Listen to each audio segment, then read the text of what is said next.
Hello and welcome back to LOD and Tea. I hope that you have something tasty as the seasons turn to fall. I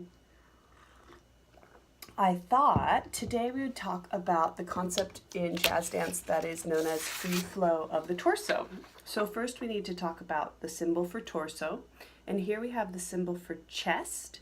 Chest has the center of levity in it, right? As we inhale, air is light. And then we have the pelvis, and that is the center of gravity, which is our heaviest part of the body. And when we put those together, we get our torso symbol.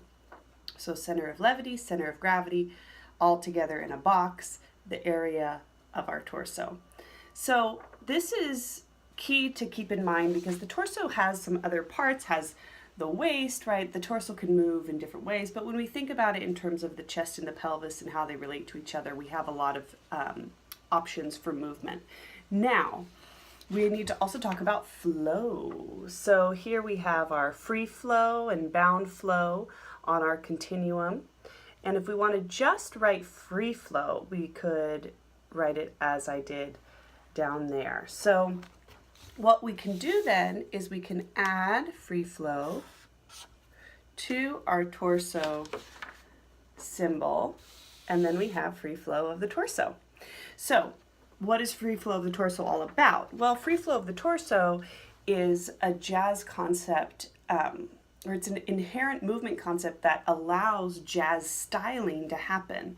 So if you bind your torso and you don't let the torso mobilize in any way, it's going to look stiff.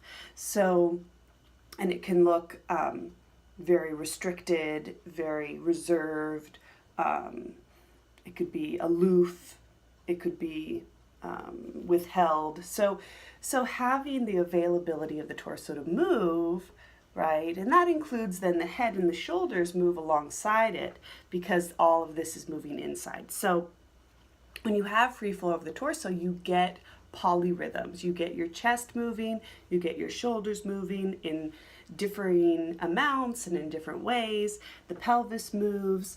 And I want to make note that free flow in the torso is different than of having just a flexible torso. Because lots of people have a flexible torso, especially in ballet, right? You have these big back bends and an arabesque.